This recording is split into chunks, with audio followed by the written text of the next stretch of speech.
Welcome to another edition of TryKnoxville.com. Mike Roberts along for the ride. And Sergeant, I almost called you officer, but you got a promotion. Sergeant Skylar Verros. And on the show today, we got a lot to talk about. We do. And, because you've had a busy couple years, but more frequently in the last few weeks. But as always, I always get in that way back machine. And you're not that old, so we can't go that far back. But we always talk about where you were born and bred and raised. And you were literally here in Marion County. That's right. Yeah. I was born, raised just over the water north of here in Pella. Yeah. Graduated from Pella High School in 2007. Never ventured too far away from home. I went to Indian Hills Community College down in Centerville for a little while and thought, man, this college thing it wasn't kicking it for me. So I always had interest in the military. Mm-hmm. And that was one of the promises I made my parents, was that I'd try college. I tried it and said, this isn't what I want to do right now. And I ended up joining the Army. Went to basic training in Fort Knox, Kentucky. Okay. Went to AIT in Fort Leonard Wood, Missouri. I was a military police officer. Sure. In the Army for 6 years. I did served one tour. We deployed to Guantanamo Bay, Cuba. Worked in the detainment facilities down there for a year and came back home. Started looking for, life after the military. Right. Ended up getting hired on at Pella Police Department as a dispatcher, communication specialist over there. Worked there for a year and a half. Thought, I've seen the jail part of it. I've seen the communications part of law enforcement. Now I want to be what my ultimate goal is, a police officer, and started Right. applying places. And I was lucky enough to get the opportunity to get hired on over here in Knoxville, where I've been with them since 2015. When you went to college and you said you promised your parents you'd try, it's almost the same story. I think it was trimesters back when I went. I don't know if it still was or not, but I made it one trimester. I don't know. How long did you make it? Indian Hills was terms, Terms, and okay. and I always say I paid for 2 terms. There you go. Yeah. Yeah, exactly. When I went to Hills, I went to Hills too. Yep. When I went down there, their idea was to curb drunk driving. They had a bar on campus. And they called it the zoo. I think it's just expanded to the cafeteria now. That's all it is. But it was around that same corner. Because my daughter went down there later on, and that didn't work. I mean, it might have curved the drunk driving part of it, but it didn't work for staying in school. Yeah. Nothing worse than feeding a young kid alcohol and having to walk back to a dorm. But Well, I went to Centerville, the campus in Centerville, yeah, so yeah. it was even smaller yet. I mean, about the only thing there was the baseball program, Right. and they had some agriculture classes. What were you taking for classes? I went in originally to become a ag transfer student, and my plan originally was to get my my pre classes done and then transfer to Iowa State. Okay. You grew up on a farm then? So my grandpa still owns and lives on a family farm. Okay. It just became a century farm. We just got it recognized last year. Nice. And just kind of grew up working on a farm. Never actually lived out there. I always lived in town, but I ended up working for one of my grandpa's neighbors for a few years during high school, and just I like agriculture as well, and I Right. like the farming aspect of it, and that was my goal, to ultimately transfer to Iowa State and do something in agriculture. Right. Livestock involved then too? Or? Yep. Okay. Yep. We worked with sheep and cattle, Okay. and then did row crop as well when Yeah. I was working for him. My dad, we had cattle and we had hogs up until 1982. Then he picked hogs, and I stuck it out till 1995. And boy, I took a beating. I mean, Yeah. a lot of people don't think that, but hogs are tough on knees. I'll just tell you that straight up. But growing up a farm kid in Marion County, and I can kind of relate this with you a little bit. There's some discipline involved. So maybe the military, I'm sure it did teach you something, but you kind of knew what was going on going in. I mean, family farms, especially 100 years, I mean, any more that's unheard of. So that's a big mark to hit a century mark. And congratulations to your family on that, because that's some die-hard dedication. Yeah. Well, thank you. And the discipline that comes along with it. I mean, not saying that farmers are beating their kids. We don't want to put that out there, but you learn to toe the line. Yeah. You Oh know? yeah. You learn you learn quickly what discipline is. You learn quickly how to gain respect, Right. and what hard work is. It's if you want something, you're gonna earn it. You're not gonna just be given everything. You need to get up, do the work, put the effort in, and that's how you earn stuff in life. My grandfather always had this statement: if you ain't got the money in the pocket, you don't need to buy it. Yep. Siblings? I have two siblings, Okay. older brother and a younger sister. Okay. What do they do? My brother, still around here, just actually lives outside of Knoxville, just moved, and he's working over at Vermeer. Okay. And my sister is works for an architecture firm, does like signage for them down in Dallas, Texas. Wow. Dallas is pretty popular anymore. I went Yeah. down there a couple of years ago, and that thing's growing every day. It's like Las Vegas almost. Yeah. Every time you go through Dallas, it changes again. So, pretty big deal there. What, besides the military, what angle took you from agriculture over to law enforcement? Because that's a big gap. It is. It is. So, growing up, my dad was a reserve officer, both for first off, he was a reserve police officer for the Pella Police Department, and then was a reserve officer for the sheriff's office, the Marion County Sheriff's Office here, and at one point was the president of the reserves for the Marion County Sheriff's Office. Sure. So when I was a young kid, seeing him fill in some of those road shifts, bringing a cop car home, in Right. uniform and everything, looking up to him, he taught me a lot about it.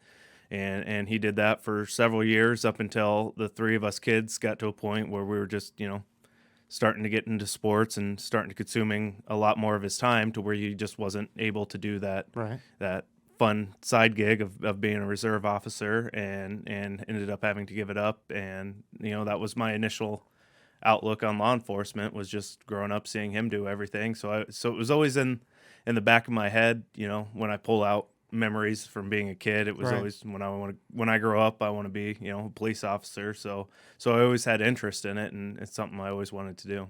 Not a big step then. I mean, you got, again, the disciplinary going in. What was military like for you? So I mean, because you mentioned Cuba for one thing, and Yep. I lit up right then. It's like, you're the first person literally I've ever spoke to that has been in that situation. Yep. So I always say I'm very thankful for my time in the military. It taught me a lot as a person. I grew a bunch and gave me a lot of opportunities to put me where I am now. If I had to sign back up right now and go straight back into it, it'd be a lot harder now. Going through it, watching relationships and the hardship that it puts on relationships with people. I always told myself I never want to put a wife or a family through the hardship. That was just my personal opinion, my thought process, and since getting out of the military, I've since met my wife. We have she's about to be one here in a week, and a daughter. So Cool. so I couldn't go back into it without having a long conversation with my wife, and I have a strong feeling it wouldn't go so well. But going down to Cuba, it was an experience. Yeah. You're on Cuba's. It's beautiful country down there. I mean, you're in the Caribbean. You're on an island, and it's nice weather, and the area was nice. Being stuck on a small little chunk of that island, Right. of essentially, a hostile, not completely hostile, but we're not friendly government with Cuba. Right. So we couldn't leave the base. We were stuck down there for a year, just on, being basically, I think of it as being stuck in Knoxville for a year. You can't go outside the city limits, but Yeah, be quarantined for a year. Yep. Kind of quit COVID all over again. Yeah. exactly. And working down there, I mean, it was an experience. It was a life experience, and I'm very glad that we did it. And it's one of those necessary things down there that the detainees down there and everything are down there for a reason, Yeah. and Well, you mentioned Cuba's not hostile, but the people you're guarding, yeah, they want you dead. yeah, I mean, plain and simple. yep. It's high level Right. people over there. They're not your foot level soldiers that are over there. It's higher up people that all have a reason to be there, and they're there for a reason. It's not just because we want to be mean to people. They're there for a reason. You get out of the military, you make the decision to go into law enforcement. You start out in the dispatch business, Mm-hmm. and seeing all sides of this and then having good friends still in the business, a lot of people thinking dispatch not that big a deal. It's more, we got the microphone right in front of us. We're talking to somebody on the other end. There's some stress factors in dispatching too. There's a lot of stress factors in dispatching. The hardest thing for me as in dispatching was the not necessarily hopeless feeling, but the feeling of I want to do more in this situation. Right. But at the same time, it's a incredibly crucial aspect of law enforcement is the dispatching. We can't answer every phone call. They're able to be that calming voice on the other side when somebody's having the absolute worst day of their life and unimaginable events happening. Somebody's hurt, injured, something's happened to them. That they're that calming voice. That they're that first line that they contact and talk to. And dispatchers have so much going on. It's not just answering the phone saying, "What do you need?" and all right, send an officer, and the officer goes. They're lining things up. They're checking things. They're watching our back, and checking on us and looking up history on different addresses with different events that are going on. That they're able to give us information and do a great job of it before we even arrive there, so we know what we're walking into before we even get there. Yeah, they're the first line of defense. I've always thought, because I don't want to say I hate the word dispatch because it is a common name, but communication specialist maybe should be the term. I mean, because they do research, they do everything you're talking about besides talking to that person. 99.9% of the time, that person that calls is having possibly the worst day of their life, Yeah. as you said. There are that 0.1% that say, "Hey, how are the roads? It snowed today." Yep. That Yep. happens, but I remember those days too. It just happens. But taking the next step, then, as you mentioned, you want to do something more. You did it in a short time for one thing. I mean, you went military dispatch. Now you got a uniform on. Yep. Had to go through some more training with that as well. Yep. So, what's the program like up there now? Is it 11 weeks? I 10 think weeks? I think it's 14. 14 now? Okay, Don't hold me to it. That's but, fine. But it's somewhere in there. It keeps growing as Right. we keep putting more requirements on us as law enforcement and more training and expectations. We keep having longer training Right. so we can meet those expectations. I can remember when I was a kid, I think that somebody told me it was like 7 weeks back then. It's like, so yeah, you're right. I mean, it's literally doubled since that with Iowa law enforcement. When you were doing that 11-week stretch or 14-week stretch, whatever it is now, was there any time during that it's like, okay, why am I doing this now? Was there any second guessing yourself or anything like that? So I don't think there was much second guessing myself, having been through boot camp Right. and through the military and everything. That gave me a lot of knowledge on what to expect and everything. And that's why I asked, was it anything close to what boot camp was? So it's not as intense as going through the military boot camp and, Right. and everything. It's not quite as people yelling at you, screaming at you, trying to break you down. Right. But it does have some similarities as a like paramilitary, where we're kind of we mess up, there's consequences, Sure. physical, not getting beat, but Right. doing push-ups, sit-ups, and stuff like that we do every morning. And we have physical training, just like we did in the military. We're doing it multiple times a week, but we're also spending a lot of time in classrooms, and they're preparing us for hitting the streets, getting out of the academy, and coming to our own jurisdictions and working to make each and every jurisdiction better in the state of Iowa. We didn't talk about this, but we need to bring up also you played sports, so you're used to if you mess up, you're doing push-ups or you're running laps. Oh yeah. All right. I'm going to back up a little bit. You mentioned you got a 1-year-old daughter coming, Mm-hmm. and I, God bless me with a daughter, Mm-hmm. and she's 26 now. I had to think about that. And I grew up a farmer, and I grew up if you make mistakes, there's consequences. I'm going to tell you straight up, that little girl will melt them consequences, buddy. Oh, it's already bad. Yeah. Just ask my wife. Exactly. It's already bad. She's crawling, standing, Yeah. walking down stuff, and she gets into, we call them mom's pretties or the decorations throughout the house. And every time say, Kinsley, no. Right. She looks at me and smiles, and all right, well, maybe just for a little bit. It's already bad. So I'm. Oh, you're history, buddy. Oh, mean, oh yeah. I went in there thinking, man, when you mess up, there's consequences. I'm going to be able to tell her no and stick to my guns. I'm going to be, if I have to be the mean parent, I'll be the mean parent, and that's not even close. It'll come though. Not even close. When she becomes a teenager, Oh yeah. you're going to go back to that because Dwayne Roebuck just passed away here recently, and he told me when my daughter was born, and I didn't quite get it until he explained it. He goes, "You messed up." I said, "How did I mess up?" He goes, "You had a daughter." I said, "What do you mean?" He says, "Well, the daughter," or he goes, "With a boy, you don't have to worry about one boy. With a daughter, you got to worry about all the boys." And when my daughter became a teenager, buddy, I remembered how I was as a teenager. Yeah. So yeah, you get bad again. Oh yeah, and I can already, I was, according to my parents and some Right. other family members, I wasn't the best kid growing up. What? I was a little on the rambunctious side, pushing Okay. the limits, and I can already see that in my daughter. So I know Oh, yeah. I know I got a long 17 years ahead of me. Did you have motorcycles or anything growing up, 4-wheelers? I did. Were you that guy that thought, I can jump that? I was that guy that thought I was, I was pretty invincible at that point in my life, that the consequences and stuff, and you find out once you lay down a bike that there are consequences and they hurt. I went through midlife crisis last year and got a bike. Yeah. Hadn't had one since whatever, 80s. Yeah, dumped it. Oh yeah. Bike's been parked since. It's just one of those things. But getting back on track a little bit, where'd you meet your wife?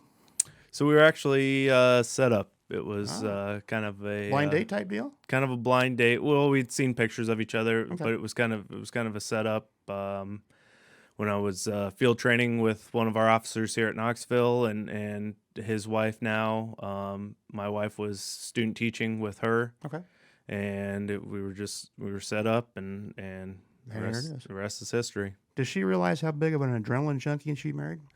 She. Because you look calm, but you're a junkie. I'm Oh, yeah. sorry, just by your history. Oh yeah. Yeah. Yeah. She knows. I mean, I try and hide it, but you can't hide much from your wife. You think you can, but you Right. can't. I bring up the word junkie because we're going to take that next step, if you will. You go through law enforcement, you get the badge on, you're hitting the streets. Actually, you were probably on the streets prior to. A lot of times that works different, and then you get the opportunity, and talk about. I don't know if it's the biggest way of doing adrenaline junkie for a police officer, but pretty close. You're going undercover, Yeah. and you did that for 2 years. Correct. Yep. First of all, why? Because that's a whole different danger of ball game. It is. Yeah. It is. So yeah, I was a patrol officer with Knoxville for a couple years, and Right. then the position opened up with the mid-hour narcotics enforcement to work narcotics, and I jumped at it. It was something I always had interest in, and I took it and I applied, and I was lucky enough to get selected, and had 2 fun years of working narcotics, working some undercover, working with confidential informants, and it teaches you, one, networking between law enforcement, because we work with a group that covered 3 counties and every 4 counties, I guess technically, and every municipality within those counties, and we worked a lot of cases and worked good with each other, but it also teaches you so much about the drug world. Sure. that is here in Marion County, is in central Iowa as it is down in the Mexico border, and everything's connected, everything's kind of plays off of one another, and we just, I mean, it was a lot of fun. I learned a lot about the Fourth Amendment, search and seizure, what we can do, what we can't do, and how everything works in the criminal justice system as far as that goes. This show's called Try Knoxville because we try to bring people in not only just for tourism, but to also check out our economic situation and move here. Public safety is one of those big features that I always push out there because it's the number one thing. If your community is not safe, why move to it? Yeah. And I think we get that stigmatism, if you will, of, well, they're a small town Iowa, how much law enforcement can really, they're the good old boys association, whatever. The fact that you worked 2 years under this Mid-Iowa Narcotics Division, that shows you that we are a small town and we have our arms open, but we know what's going on in this world too. Oh yeah. You Yeah, we're not blind to it. I mean, you'd be very hard pressed, any community in Iowa and the United States. I mean, each one has some issues, and we're not blind to it, but we're actively trying to combat and show our presence that that we're not going to put up with it, Right. just because we want, we don't want these people pushing this stuff on our streets just as much as anybody else that doesn't want this stuff infecting our schools and people and bringing everything down. Keeping the community safe is a big part of it. The 2 years that you were in there, first of all, were you already married when you went in? So I was not. I got married the summer before Okay. I went in. Okay. So what was the reaction of, hey, I want to go do this? How'd she take it? So my wife's very supportive. Right. She knows that I love my job, and she knew that if I didn't love my job, I wouldn't be sitting here still in this uniform. She would have pushed me to do something more and something different that I love. But she knows that I love it and Right. has always supported me. And she said, she had her doubts and her worries and her concerns, but I said, it's just something. It's an opportunity that I have to do, and I hate to pass it up. And she eventually said, you're right. Like, it's what you love doing, and it'll help you and help advance you in your career. It gives you a lot of positives. So, I mean, just promise me you'll be safe. And Sure. I said, I'll promise you, every day that I can, I'm going to come home. And she supported me. And then she, at that point, and then I got appointed to the position, and then I grew my hair and my beard out. Yeah, and I then, gotta say, that's a different look. And then I think she stopped supporting me somewhere around then and started calling me her second husband. And now she says I'm back to her first husband Right. now since I cut my hair and my beard, the guy that she married. You have to become someone you're not. Mm-hmm. How do you shut that off when you walk in the door at home? It's hard because a lot of the aspects of it, it's the drug world. It's not a 9 to 5 job Right. where I'm constantly dealing with stuff. And that was one of the hardest things for my wife is we'd be sitting at home and relaxing for the night, and I'd get a text message or a phone call, and I'd say, well, I got to go to work. Right. And up I went and get around and head off to work and come home, who knows when, a couple Right. hours later, or, 12 hours later. And she said, are you just getting home? Yep. How'd it go? It went good. Yeah. We got the guy and got some drugs, and he's in jail. So it's difficult because it's kind of encompassing, but at the same time, you have to make sure that you carve out time, just like any relationship, you carve out time for family and focus on them and leave work, push work aside, and let it go for a while. We can't get into details, but get to kick some doors in too. We did. That's got to be like the ultimate rush. I'm sorry. It is. It is. It's definitely a rush because you never know what's on the other side. Right. Luckily, a large majority of them go flawlessly, and there's no incident, no issues whatsoever. Of course, nothing in life is 100% or Right. foolproof, and there's always some with some instances, but for the majority of them, they went smoothly, and I'm still here and no issues. What did it teach you that 2 years of undercover that you brought back here? Because you just been back on the streets here recently again, Mm-hmm. and we'll get into why that change has happened to you here in a second. But what did you learn in that 2 years that you can now use to apply to your new position? So I always say the biggest thing it taught me was just how to talk to people, even people that are down on their luck, that are doing things that they know that they shouldn't be doing. If you show somebody some respect and treat them like a person, Right. they will open up to you and help you out, and you can help them out, and you develop a relationship with them that you can just. It taught me how to talk to people Right. a lot. I was told multiple times early on in my law enforcement career that I'm very robotic, and that I get comfortable with saying things, and that's what I say. But it taught me a lot how to talk to people, and taught me a lot about, like I mentioned earlier, the drug world, the Fourth Amendment, the search and seizure, Sure. how to apply all that stuff into not just narcotics, but the rest of our law enforcement. Dot how your we I's deal and with it. cross your T's are more Yep. important than ever now. Yep, that's absolutely correct. I don't know if you came up with this idea by yourself. I know you sat in on the meeting, and I felt like it was your idea. Correct me if I'm wrong, but last fall, some community leaders were invited down to the police station by Chief Fuller, and the idea of bringing on another K-9, which we hadn't had one for a few years now. Correct. Knox was retired out. I don't know, can't remember what year it was. I think but it was it's been a while. 2015. Yeah, so it's been 6 years now. Yeah. And you guys put the idea out there of, hey, we'd like to bring another K-9 in, but we don't have a budget for it. Because as in all governments, not just city, state, federal, everybody cuts spending somewhere, and there's no budget for a K-9. Yep. And I think there was 6 or 8 community leaders in that at that table. I was fortunate enough to be one of them to pop some ideas. We literally came out and said, it's not going to be that big a deal, guys. Just put it out there. Mm-hmm. I will be the first one to say that I didn't think it was going to be a big deal. I thought it'd take a year. Mm-hmm. And in a matter of days and or months, Mm-hmm. not only did it raise the money, but also got the program going. Yeah. And I think the meeting was September or October Yeah. of last fall.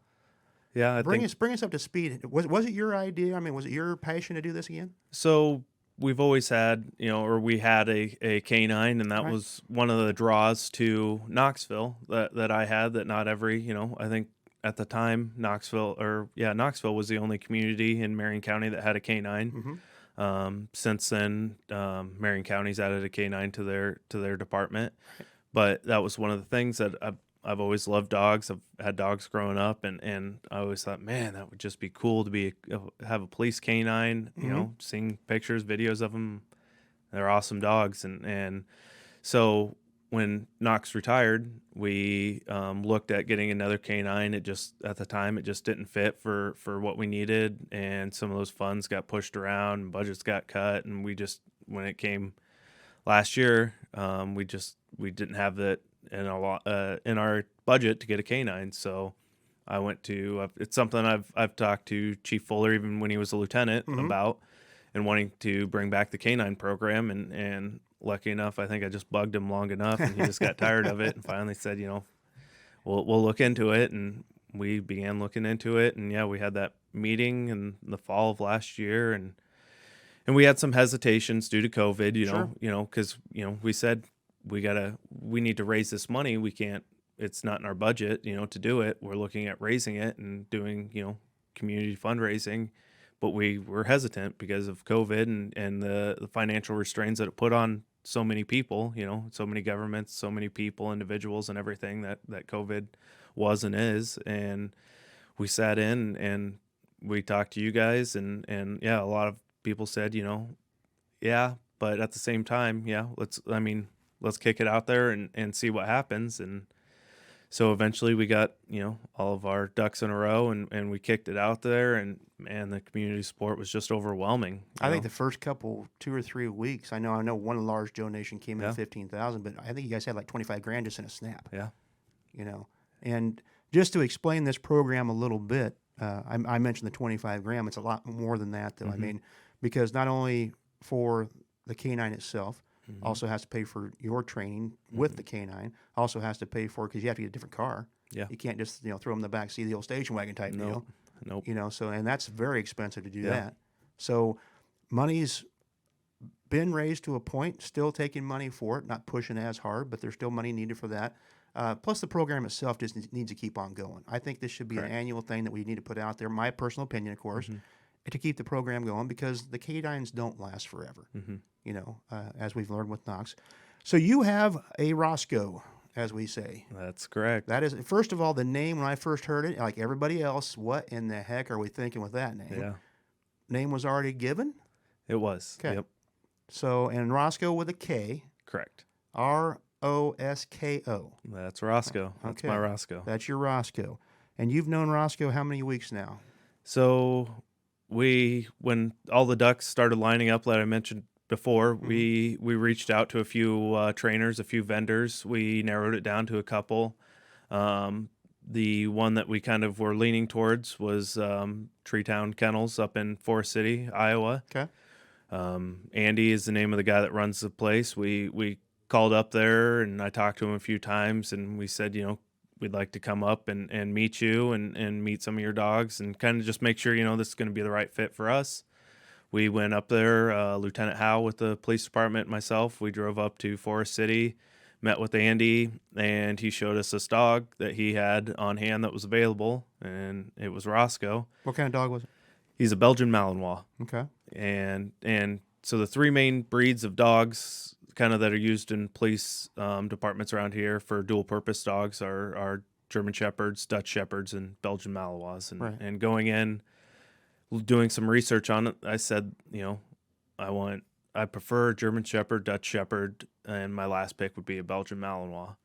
And then I met Roscoe and I'm not going to compare it to meeting my wife, but kind of the same. Bad idea. Yeah, yeah. But that instant click was there, Right. and I was like, man, I came back and I was like, Chief, I don't care. We need this money now. We need to get this dog now. Like we need to do something. Yeah. And unfortunately, it didn't line up. We weren't able to get into his fall class, but the stars were still aligned, and we pushed it out. We raised that money, Right. and I pushed the chief to write that check to make sure we locked up Roscoe as quick as we could, and we did.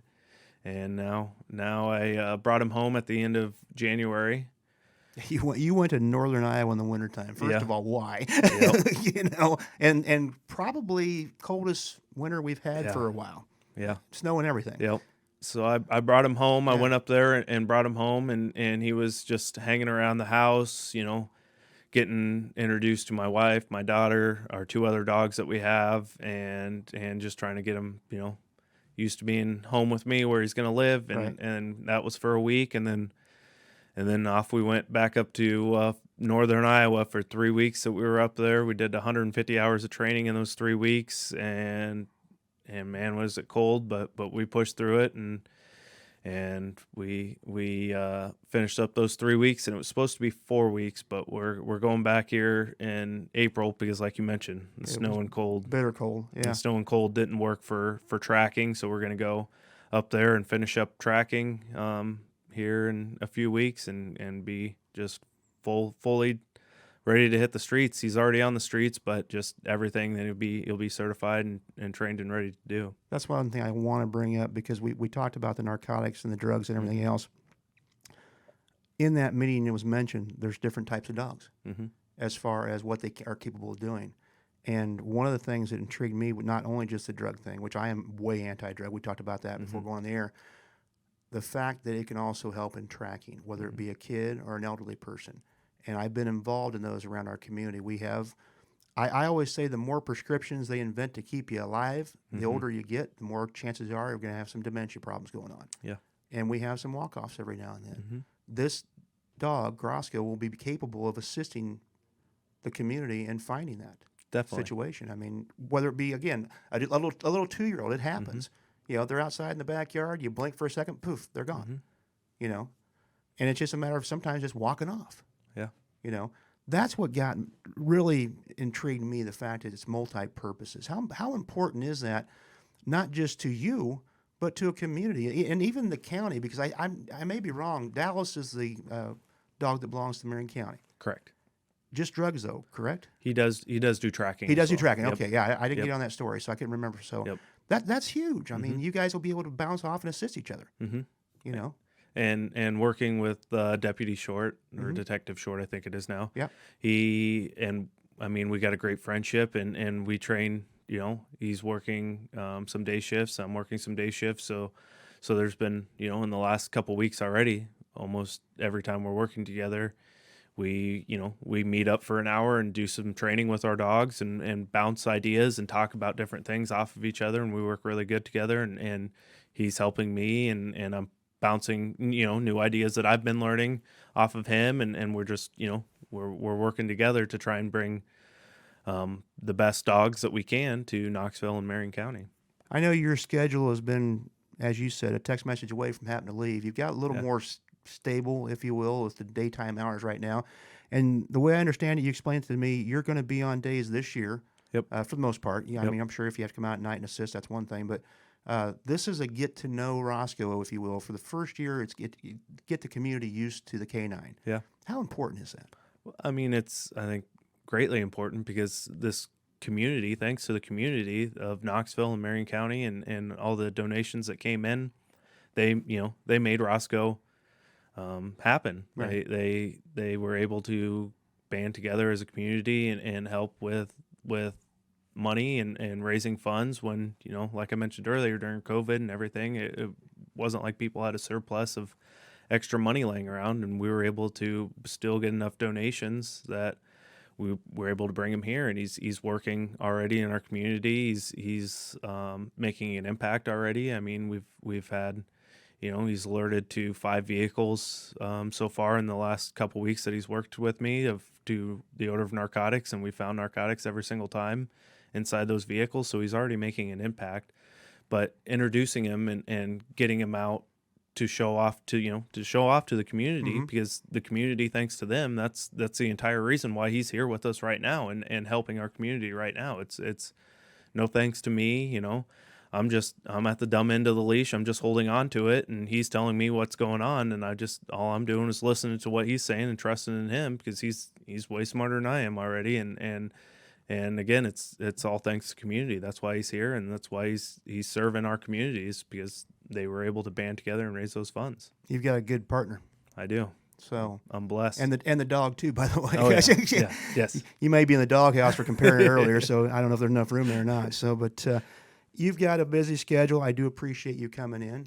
If it's all right with you, maybe 6 months or so down the road, we get an update and see how things are going with Roscoe and yourself. Yeah, absolutely. And, bring you back I would love in. that, because I know that he's going to continue to do great things, and hopefully we'll have some more stories and some more things that we could talk about him. Very good. Appreciate your service in the military, sir. I appreciate your service on the street as well. Well, thank you very much. Take care, and God bless. And this is another edition, and we're wrapping up at Try Knoxville. We appreciate everybody tuning in. We'll see you next time around.